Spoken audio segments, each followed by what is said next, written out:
John chapter 15, verses 1 up to 8. The Lord speaking here. I am the true vine, and my Father is the gardener. He cuts off every branch in me that bears no fruit, while every branch that does bear fruit, He prunes, so that it will be even more fruitful. You are already clean because of the word I have spoken to you. Remain in me, and I will remain in you. No branch can bear fruit by itself. It must remain in the vine. Neither can you bear fruit unless you remain in me. I am the vine, you are the branches. If a man remains in me and I in him, he will bear much fruit. Apart from me, you can do nothing. If anyone does not remain in me, he is like a branch that is thrown away and withers. Such branches are picked up, thrown into the fire, and burned. If you remain in me, and my words remain in you, ask whatever you wish, and it will be given to you. This is to my Father's glory, that you bear much fruit, showing yourselves to be my disciples. And may the Lord bless us through the reading of these very famous verses. Napakarami na po mga pag-aaral ang ginawa sa mga verses na ito, at ang ating dalangin, dagdagan ng Panginoon ang ating pagkakaunawa sa mga makapangyarihang salitang ito. So let's take a look at the vine, o yung puno, yung sanga. The vine is the Lord Jesus Christ. Sinabi niya, I am the vine. And we should take note here that the Father in heaven is the gardener. A partnership of the persons of God. And what do we see from the verses we have read? That His word cleanses. Sabi niya, you have already been made clean by the word that I have spoken to you. So ang naglilinis sa atin ang salita ng Diyos. Kaya napakahalaga na pinag-aaralan, binabasa, nadidinig, sinasabi, kinakanta, inuulit-ulit, minememorya. Dahil ang naglilinis sa atin, ang salita ng Diyos. Wala nang iba. You have been made clean by the word I have spoken to you. Why? Because when we hear the word of God, when we accept the word of God and obey the word of God, we are made clean. Ganong kahalaga ang kanyang salita. Kaya sabi niya, yung pinakamalaking problema, na-solve na. Ang pinakamalaking problema, paano magiging malinis? Ang Diyos ay malinis, hindi pwede makipag-fellowship sa marumi, kaya kailangan lahat ng gusto makipag-fellowship sa Kanya, bumalik sa Kanya, maging malinis din. Pero kaya ba nating linisin ang ating sarili? Hindi. Kaya sabi niya, eto yung aking salita, pakinggan nyo, na may kapangyarihan, pag tinanggap nyo sa inyong puso, nagiging kayong malinis. A legal form of righteousness. At pagkatapos, susundin nyo ang salitang ito, sa pagsunod nyo naman, you will become actually holy, actually righteous. Pero yung pinakaumpisa, para tayong sasakyan, ayaw umandar. Hindi natin kayang paandarin ang sarili. So itutulak muna tayo, itinulak tayo ng Panginoon by giving us a holiness, a righteousness, a cleansing that doesn't come from us. It doesn't come from our own activities and achievements. Ibinigay lang niya. Yun ang pang-umpisa. At pagkatapos na itulak na yung sasakyan, umaandar na, kailangan naman paandarin mo na ang yung sarili, ituloy mo na yan. You obey God, and the righteousness that was initially given for free is now multiplied through our obedience. Kaya mahalaga rin yung works. Pero kung works lang, hindi kaya nung sasakyan na paandarin yung sarili niya kasi sira siya. So itinulak muna. At nung tumulak na at uminit, meron na ngayon tayong works, may participation na tayo. Dalawang uri ng kalinisan, yung initial, yung puhunan, yung tulak, bigay lang. Yung kasunod nun, may pagsisikap tayo, nakasali, at pagpapala ng Diyos. So His word cleanses. Ganong kahalaga, mga kapatid, ang salita ng Diyos. Kaya hindi dapat natin nire-neglect yung Bible reading, yung mga meditation, pakikinig ng mga mensahe, pagsasabi ng salita ng Diyos, pagsishare nito, nauulit-ulit natin, tinatablan din tayo, hindi lang yung pinagsasabihan. Napakahalaga. So anong sabi? His word cleanses. And what else did the Lord Jesus Christ do? As vine, He remains, and this He continues to do, He remains with those who remain in Him. Merong mga tao nagsasabi, parang ang layo-layo sa akin ng Diyos ngayon. Parang hindi nadidinig ang aking mga dalangin, para bang pakiramdam ko malayo. Hindi niya kasalanan yon.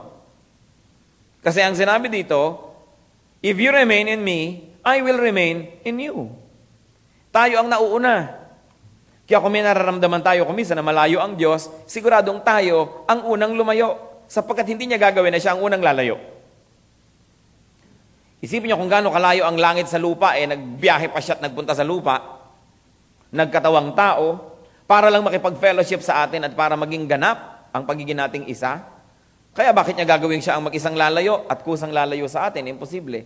Sabi niya, all those who come to me, I will in no way cast out. Wala akong tatanggihang tao na lumalapit sa akin.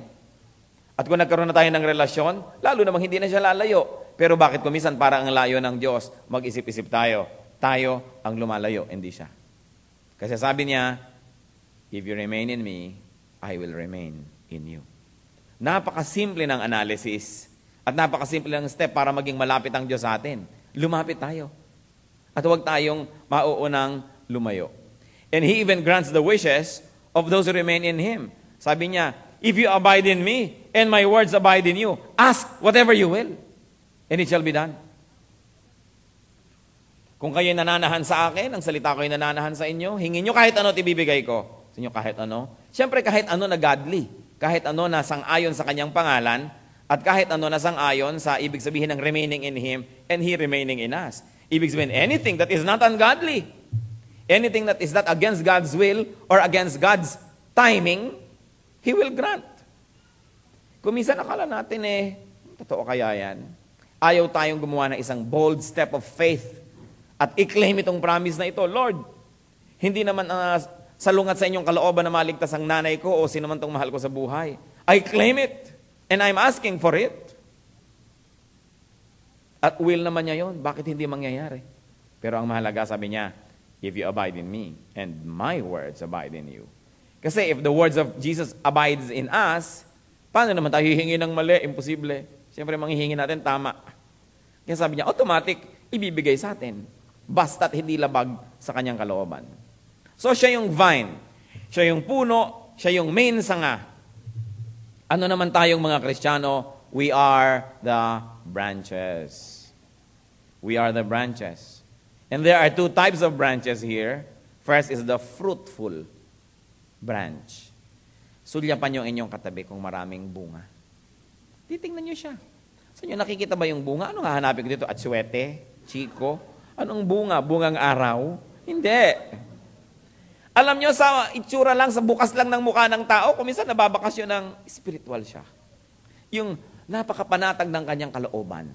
Merong bunga ng espiritu. Ano nga ba yon? Yung katahimikan, patience, love, long-suffering. Ito mga ito, bunga. Yun ang hinahanap nating bunga. Bunga na internal. Yung natapakan mo bigla nung nagulat siya, sabi niya, hallelujah.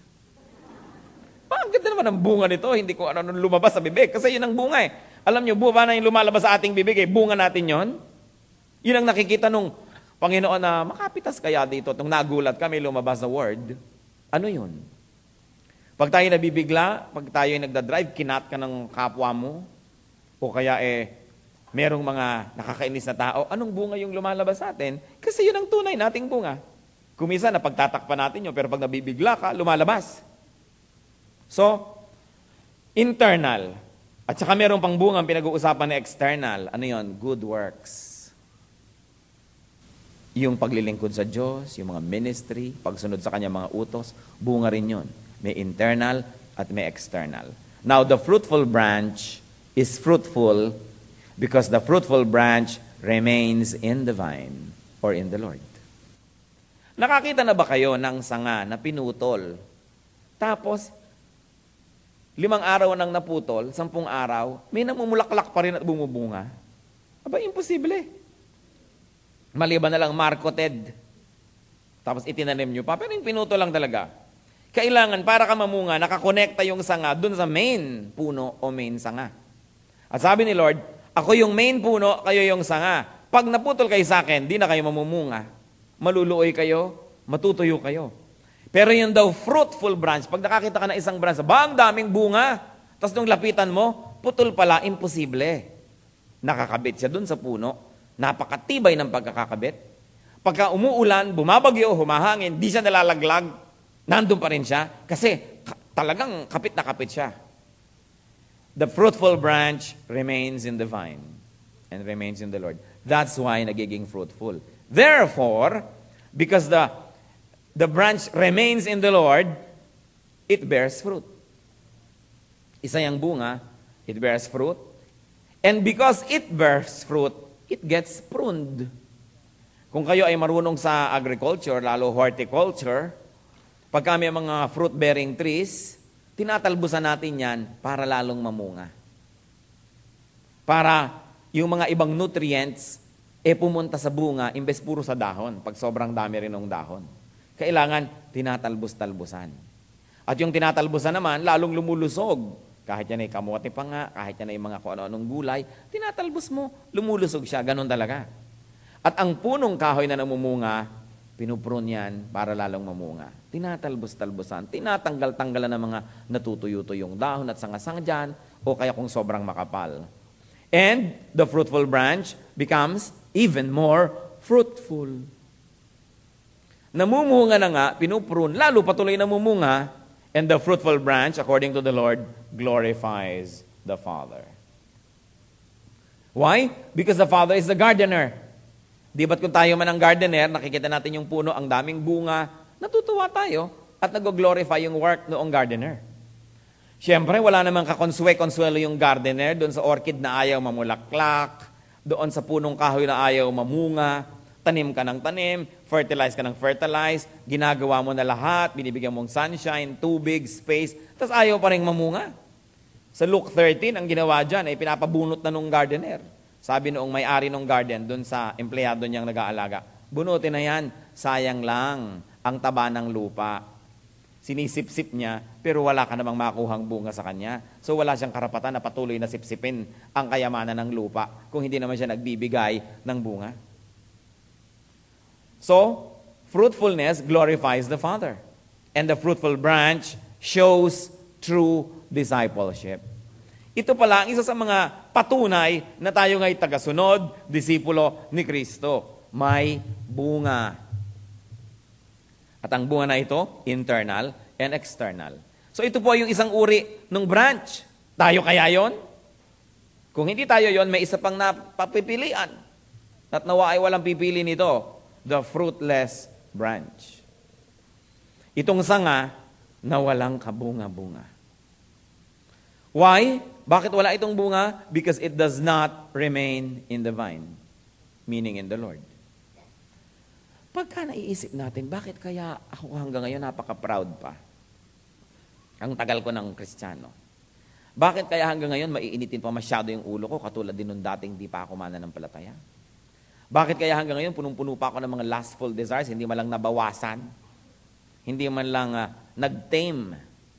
Bakit kaya ngayon puro pa rin na sobrang materialism ang laman ng utak ko? Bakit kaya hanggang ngayon tinatamad ako sa mag-Bible study? Ayaw ko maglingkod sa Diyos? Wala man lang akong ministry? Lagi na lang akong parang bisita sa church? Wala akong ginagawang iba kundi maupot, makinig at umalis at paglingkuran ng iba? Paglingkuran ng singer, ng preacher, ng usher, ng mga Sunday school teachers, puro na lang ako receive ng receive. Tapos, wala naman akong kabunga-bunga at wala naman ako naibibigay. Walang napipitas man lang sa akin ng Diyos. Isa lang ang ibig sabihin nun, that we do not remain in the vine. Hindi komot umaaten ang church tuwing linggo, you already remain in the vine. Although isa yan sa mga mahalagang paraan. Para kumapit ka talaga ng matibay, pero hindi komot nando ng tao, ibig sabihin yung puso niya nando na nga. Nando na nga yung spirito niya. Baka katawan lang, tapos lumilipad ang isip. Kaya mahalaga, we really remain. At paano natin malalaman if we do not remain or if we do not remain enough? Wala tayong bunga. Mag-isip-isip kayo, mga kapatid, mga kaibigan. Ano bang mga bunga nyo? Meron ba? Nakikita ba ng mga kasama natin sa bahay na, mula nung nag-Bible to, mukhang may nangyayari sa kanya, bumait-bait. Nabawasan ng mga pangil at mga sungay. Magandang senyales yun. Pero pag sinasabi sa ating, pa-Bible ka ba? Ganyan ka rin naman. Ibig sabihin, walang nakikitang bunga. Alam niyo po ba kung sinong unang makakakita ng mga bunga natin? Hindi naman yung mga taga-church Kasi unang-una, siyempre, pag nasa church, bait-bait yung ganyan. Pero pag nasa labas, anong behavior? Ang unang-unang nakakakita ng tunay na bunga natin, mga kamag-anak natin, mga kaibigan, mga office mates. Hindi yung mga Kristiyano. Kasi pagkasama natin kapwa Kristiyano, medyo naiiba ka na rin. Medyo para bang umiilaw-ilaw ng konti yung ulo mong ganon. So, ano ang behavior natin? Nakikita ba yun? So, mag-assess po tayo. Do I have fruits? O baka naman, alam nyo ba yung mga mangga na batibot lang? Yung pangburo, hindi nahihinog, nalalaglag na lang, hindi pa lumalaki. May mga prutas na lalabas na gano'n, tapos asa ka ng asa, tapos nabansot na, gano'n na lang. Kahit malamang gawin mong pickle, hindi pwede. So, ano tayo? Nasaan na yung bunga? May bunga naman, ang ganda-ganda, ang laki-laki, nung kainin mo, ang pakla, hindi matamis. Siyempre, hindi ko mo lumaki yung bunga masarap na rin. Meron naman talagang napakasarap, napakalinamnam. And this is how we glorify the true gardener. The gardener that gives us the sunshine, the soil, the fertilizer, the rain, the everything. Dun siya naluluwalhati, na hindi siya lugi. Lahat ng ibinigay niya sa'yo, naging investment, bumunga, tumubo, spiritually speaking. Alam nyo ba na isa pang napakalaking bunga at napakagandang bunga, yung una, nag-iisa lang kayong umaattend dito, tapos biglang, may kasama na kayo ngayong isa, mamaya dalawa, mamaya sa barangay na kayo, mamaya parang excursion sa Manila Zoo, excursion sa Manila Dam, dala-dala nyo lahat ng mga tao dito, parang sa lamesa dam nung araw, excursion site yan. Ganon, aba ang bunga naman ng kapatid na to. Hindi yung tuwing dadating isa, ilang taong ka na umaattend dito? 7. Ha? Wala ka man lang nahikayat dalhin kay Lord? Baka naman walang nakikitang magandang bunga sa isa bahay, sa opisina, sa barangay nyo. Kaya wala man lang maibig sumama. Kung kayo dumadaan sa mga neighborhood na masisikip, yung galing kayo sa church, kayo pakanta-kanta pat ang saya-saya nyo. Yung mga naglalabad ng mga miserable, ano kaya sikreto ng babaeng ito o ng lalaking ito? Makasunod nga dito, makasama minsan. Dahil gusto ko rin maging tulad niya. O, ano ba ang nakikita sa atin? Kung walang mga bunga, ang ibig sabihin, we don't remain in the Lord. Baligtarin nyo lang yung logic. Ano pa? The fruitless branch can do nothing. Ibig sabihin, can do nothing good. Hindi makapagpatawad. Hindi makahingi ng tawad. Hindi makalayo sa kulasisi. Hindi makabitaw-bitaw sa bisyo, sa drugs, sa kung ano-ano pa man. Hindi makagawa ng mabuti. Hindi magising ng maaga kung kailangan. Hindi sipag-sipagin umaten ng ganito at ng ganyang mga Bible study. Walang magawa. Hindi kaya. Bakit hindi kaya? Because apart from the Lord, we can do nothing. Pero pagka yung mga dati kong desire, natatalo ko na ngayon sa power ni Lord. May nangyayari, I'm able to do something. Nare-reverse yun. Yung mga dating hindi ako mabubuhay kung wala itong si Bigote, ngayon pwede na ako mabuhay. No? Yung pwede na, may nangyayari sa buhay ko. Hindi ako dependent on others. Hindi ako masyadong nakasandal, nakaasa sa iba. Ang kaligayahan ko kay Lord. My hope is in the Lord. Yung makinakanta natin, my hope is in you, Lord. My strength is in you, Lord. Hindi yung naka-hope ka, naka-strength ka. Sa kapwa mo tao lang. Pag wala na siya, nanghihina ka na, hindi ka na pwedeng mabuhay. Kulang ang space ni Lord sa iyong puso pag ganon. Sabi, love the Lord your God with all your heart and with all your strength, with all your might, with everything. Ibig sabihin, pag may tao dyan na pagka nawala hindi mo kayang tumayo, wala si Lord enough presence in your life kasi hindi ka sa Kanya nakaasa, sa tao lang pala. Hindi naman tayo pinagbabawalang umibig sa tao, lalo't hindi bawal na pag-ibig. Pero, yung Diyos ang mauna. Umalis at dumating ang taong ito, nakatayo ako kasi ang Diyos ang nagbibigay sa akin ng lakas, hindi ang taong ito lamang. Hindi yung dignity ko lang o yung position ko lang sa opisina o yung pera ko, yung wealth ko, yung beauty ko, doon ako nakaasa. At kung nawala yon, ano na mangyayari sa'yo? Tatalong ka na sa ilog Pasig na hindi ka pa nalulunod, namatay ka na kasi na-poison ka. So, those who are fruitless can do nothing. Those who are apart from the Lord can do nothing. Kaya alam na alam nyo, pagka ang tao, hindi sapat yung pagkakakapit doon sa sanga ng Panginoon. Yung alam mo, tigilan mo na yung masama mong relasyon. Hindi ko kaya. Yan. Kulang. Kasi I can do nothing. Or I cannot do enough. Mag-serve ka naman kay Lord. Hindi ko kaya, mahiyain ako. Ayaw ng Diyos sa mga taong mahiyain. Alam niyo yung mga taong mahiyain, walang magagawa sa buhay. Walang ma-achieve. Kaya kailangan tinatalo natin yan. Because the Bible says, I can do all things in Christ who gives me strength. Hindi pwedeng, nahina kasi ako sapagkat ako'y tao lamang. Alam ko na yon, luma na yan, talagang tao ka lang. Pero tinanggap mo na si Jesus. Tinanggap mo na ang Espiritu. Ang katawan mo, ang puso mo, naging templo na ng Holy Spirit. Hindi ka na tao lang. Ikaw ay tinatahanan ng Espiritu ng Diyos. May power, merong strength. Get attached. Get more deeply attached to the branch who enables. So, the fruitless branch obviously does not bear any fruit. Walang bunga. Wala kang makita. At anong ginagawa sa mga ganon? The fruitless branch is cut off from the vine. Ngayon, kung kayo yung mga born again at mga saved na kay Lord, huwag yung isipin na biglang, ay, wala akong bunga, natanggalan ako ng salvation. Hindi naman sinabing salvation ito eh. You are cut off probably from blessings. You are cut off from protection. You are cut off from the ministry. Kung nasa ministry ka na, wala kang bunga, reklamo ka ng reklamo, lagi ka nalang late, hindi ka madisiplina, ayaw mo magsuot ng prescribed uniform, pinagpipilitan mo yung ibig mo, you are cut off.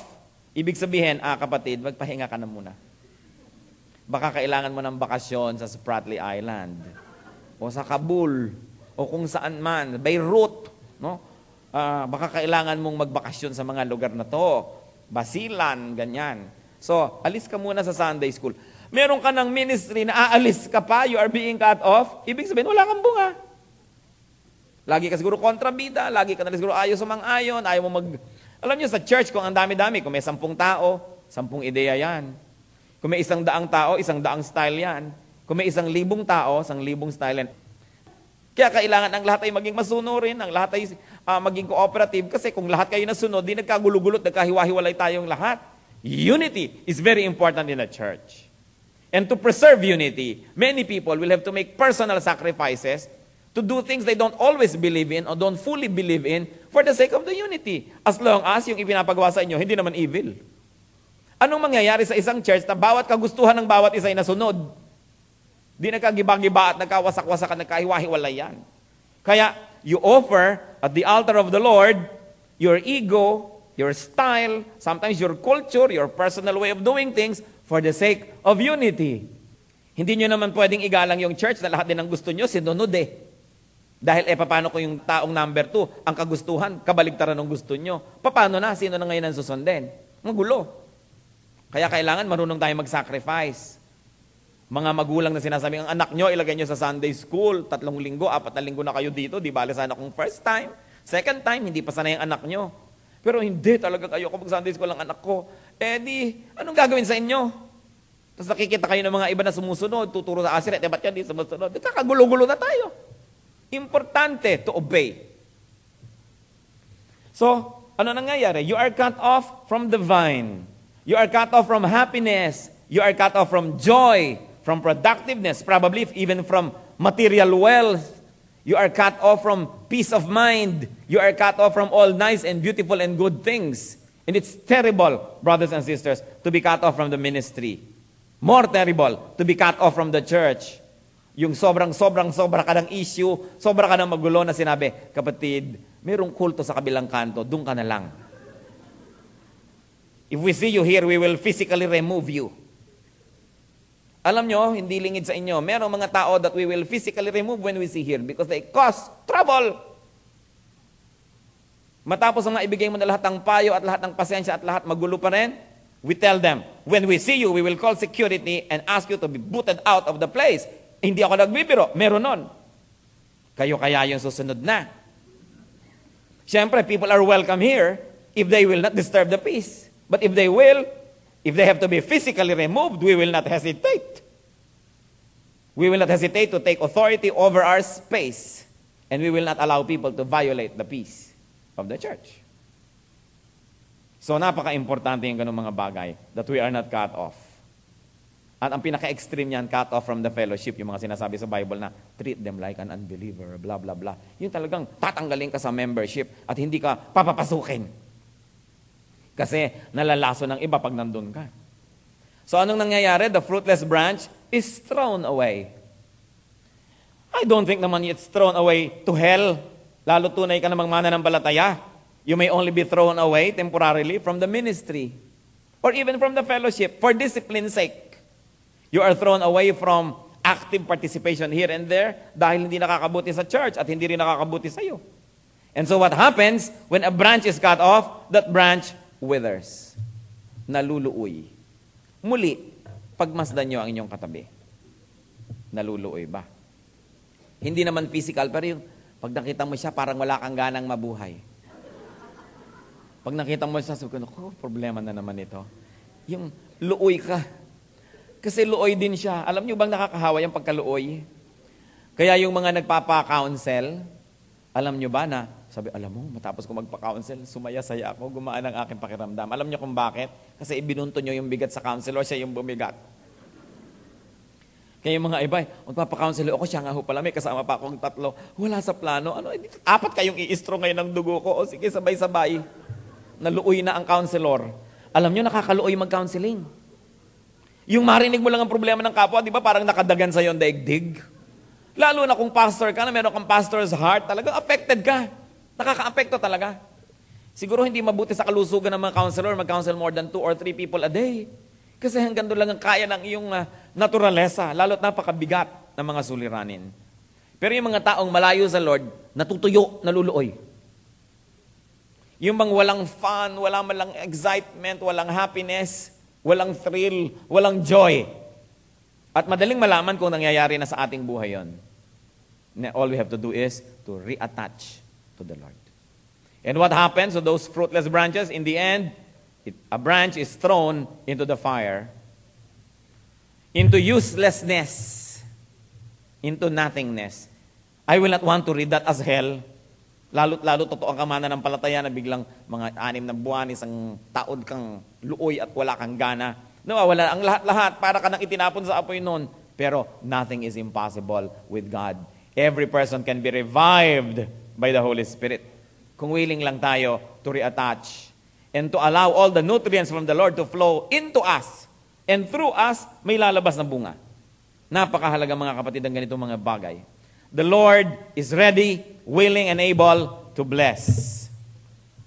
But, are we ready and willing to receive?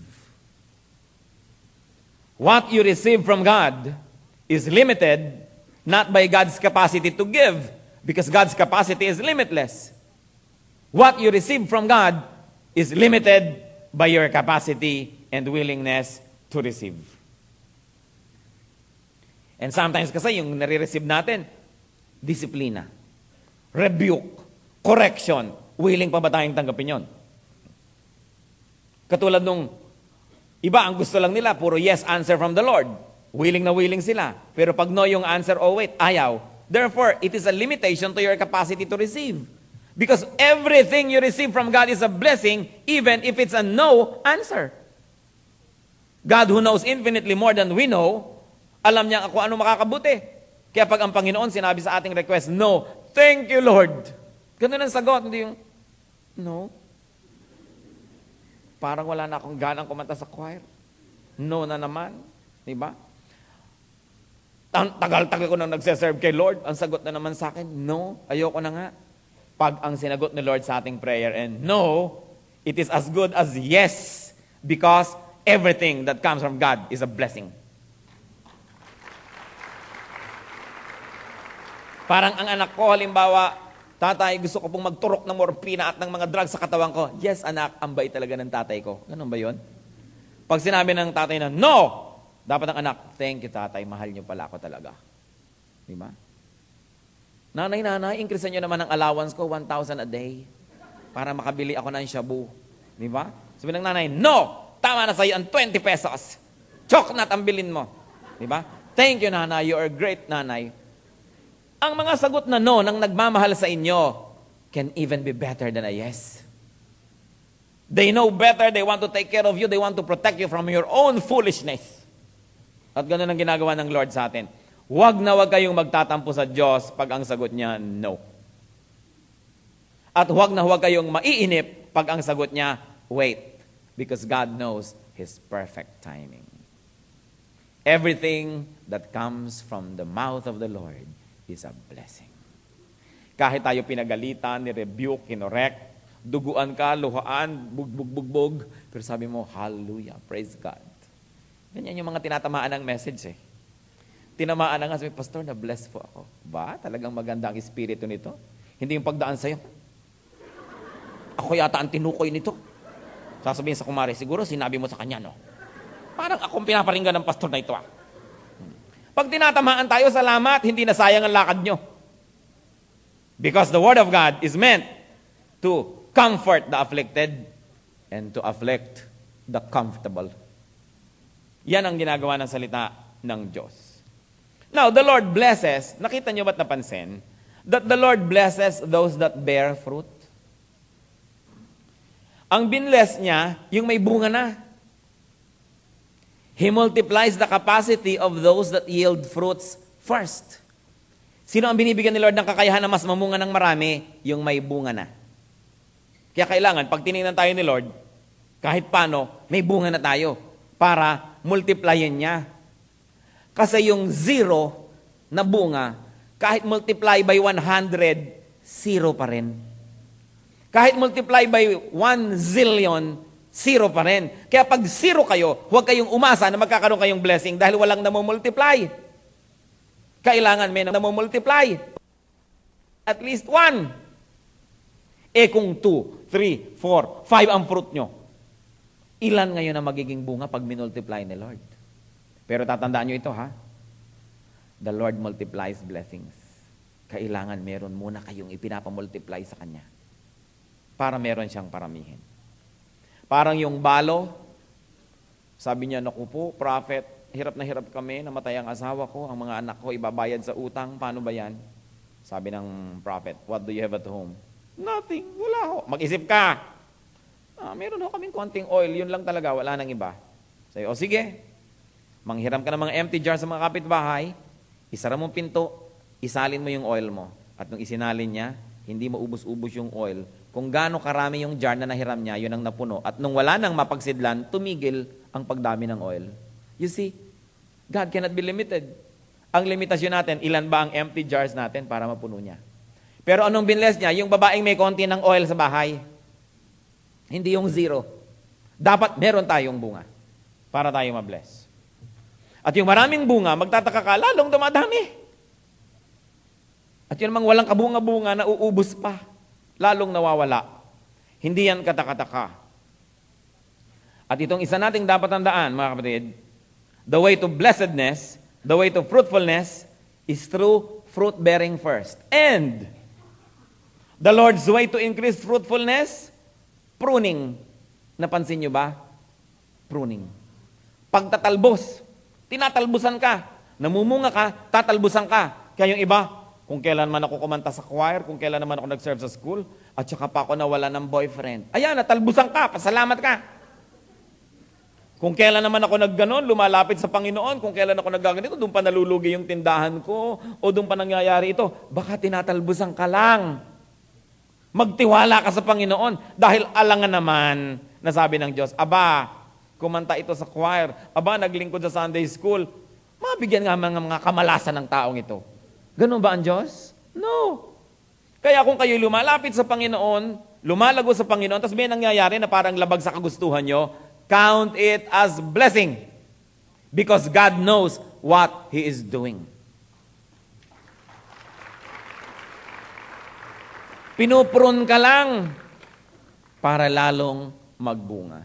Baka nalugi ang iyong kaprasong sari-sari store kasi gusto kanyang bigyan ng mall. Ayaw mo nun? Sa Hebrews 12:1, nakita natin sa isang poetic device, yung pruning. Sabi ni Paul, or nung writer ng Hebrews, therefore, since we are surrounded by such a great cloud of witnesses, let us throw off everything that hinders and the sin that so easily entangles, and let us run with perseverance the race marked out for us. Ang tumatakbo nga naman sa mga karera, hindi naman yung may dala kang kawali, may dala kang kalan, may dala kang mga kabag. Tinatanggal mo lahat, kaya nga nakasando ka na lang at maliit na shorts para ka magaan, para ka makatakbo. Pruning. Travel light. Magbawas ng bagahe sa buhay para makatakbo. At yun ay napakahalaga. So, fruitful Christians, allow the Lord to prune first your thoughts. Psalm 94:11, the Lord knows the thoughts of man. He knows that they are futile. Walang katuturan ng marami natin mga iniisip. Sa isip pa lang, Lord, i-prune niyo po ang thought life ko. Kung ano-ano mga nai-imagine ko. kung ano-ano mga pumapasok sa aking mga yamang imahinasyon. Mga fears, mga desires, mga iniimbento kong mga dilubyong nagpapatakot sa akin, etc., etc. Prune your thoughts. Allow the Lord to prune your words. Proverbs 10:19. When words are many, sin is not absent, but he who holds his tongue is wise. Less words, less sins, unless you're preaching or teaching. Allow the Lord to prune even your vocabulary, and then allow the Lord to prune your actions and your deeds. 1 Corinthians 9:27. Sabi ni Paul, "No, I beat my body and make it my slave, so that after I have preached to others, I myself will not be disqualified for the prize." Sabi, binubugbog ko, pinupukpok ko, minamaso, minamartilyo, kinokorte ko ang katawan ko para sumunod at hindi para siyang sinusunod ko. Hindi ako, gustong-gusto na ng bibig ko ng sigarilyo, gustong-gusto na ng dugo ko ng drugs, gustong-gusto na ng katawan ko nito at ng katawan, susunod-sunod ka na. Yun nga yung espiritu, yung kabanalan mo ay nagiging slave ng iyong body. Ang sabi ni Paul, I beat my body to make it my slave, not my master. When you make your body your master, nagsasuffer ang inyong kaluluwa. Sabi, I beat it. I discipline my body to make it my slave. So, sa isip, sa salita, sa gawa, parang panatang makabayan. Allow the Lord to prune your thoughts, your words, your actions, your deeds, your activities. Siyempre, pag naglilingkod ka sa Lord, nag-go-grow ka, marami kang ibang activities na hindi mo na magagawa kasi wala ng oras, conflict na, napuprune. Natural. The law of impenetrability says only one thing occupies one place at one time. So, hindi pwedeng pinagsasabay-sabay yan. Isa lang pinipili mo. And then prune all the others that are not important. Mahalaga yung disiplina. Psalm 94:12. Blessed is the man you discipline, O Lord. The man you teach from your law. Ang dinidisiplina, pinagpapala. Hindi yung pag dinidisiplina ka ng superior mo, dinidisiplina ka ng organisasyon, nagagalit ka at nagre-rebelde ka. Pagpapala ang tunay at makadiyos na disiplina. Nang sa ganun, napuprune tayo, naaayos tayo. At pag inisip natin, the way to being cut off from fruitfulness, from ministry, and from privilege, the way to being burned is fruitlessness. Pag inisip natin yan, ano ang pinakamadaling paraan para mawala sa ministry, mawala ng joy, mawala ng bunga, mawala ng mga pribilehiyo? Fruitlessness. Subukan mong huwag kang mamunga.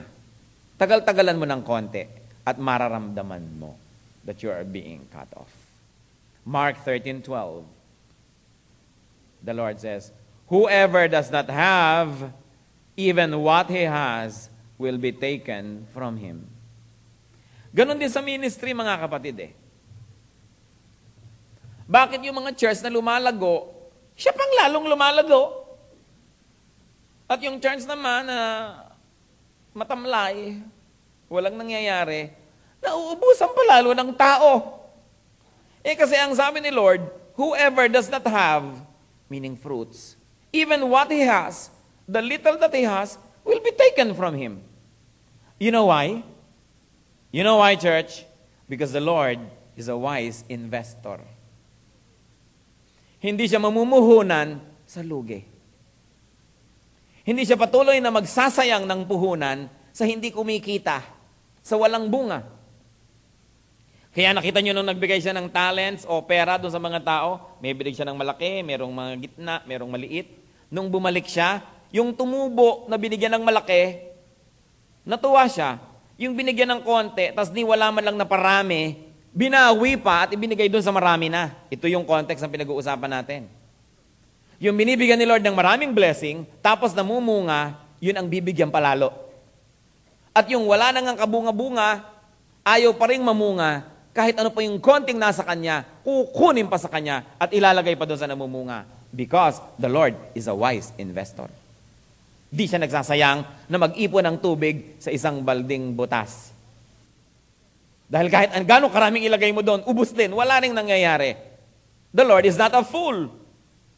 Therefore, kahit sa ministry, mga kapatid, magi tayong matapat nakaasa sa Diyos, masipag, we do our best, it's impossible not to bear some fruits. And when the Lord sees at least some fruits, He prunes you. He cuts off probably some relations, some activities, some dreams, some plans, tinatanggal. Makakapokus ka lalo doon sa iyong vision, sa iyong mission na kay Lord. And then, you become even more and more fruitful. The Lord loves to multiply, but no amount of multiplication will increase somebody who is zero. Walang mangyayari. To be blessed, therefore, give the Lord at least one to add to, or two to multiply, para dumami ang ating blessing. This is true in spirituality, in ministry, in enterprise. Question, church, are you being fruitful for God's glory? If yes, be ready to be pruned and be ready to be blessed some more. Huwag kayong magreklamo.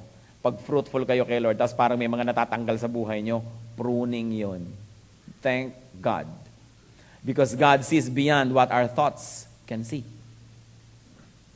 Are you feeling, on the other hand, are you being cut off? Nararamdaman nyo ba na parang papalayo yata kayo ng papalayo at nawawala ng nawawala? Examine possible fruitlessness or examine possible refusal to be fruitful. Baka inaalok na kayo ng ministry, pinapatulong na kayo, ayaw nyo pa. Ayaw nyong mamunga. Kung ano ibinigay sa inyo ni Lord para kayo mamunga, kukunin niya at ibibigay sa iba. Tanggi tayo ng tanggi, delay ng delay. Alam nyo sa church, paano nyo malalaman na tunay na kayo member? Meron kayong trabaho. Meron kayong ginagawa. Meron kayong ministry. Hindi yung dumating kayo at hindi, pareho lang yung church. Ibig sabihin nun, hindi pa tayo tunay na member. Ang membership, hindi nakukuha sa pumirma ka sa papel, natapos mo lahat ng kurso, nagawa mo lahat, tapos eto, official member ka na, nakalista ka sa SEC, nakasulat ang pangalan mo sa pader sa luneta. Hindi yon. Meron ka bang ginagawa? Meron ka bang paglilingkod? Yun pa lang ang tunay na membership. At ang gusto ng Lord, lahat namumunga. Lahat may ginagawa. Can you imagine what growth will happen to a church na ang lahat may ginagawa? Lalo't according to your talent, according to the giftedness, according to your training.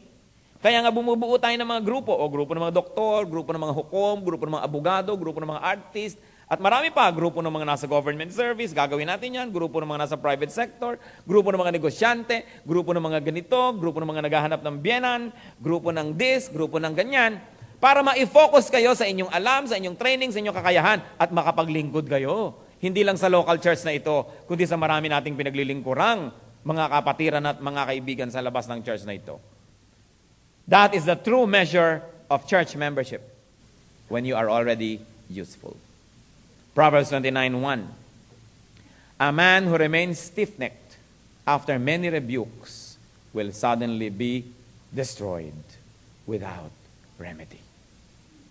Ang taong patuloy na nagtitigas-tigasan, matapos at sa kabila ng napakaraming mga paalala, ay biglang wawasakin at di na makababangon pang muli.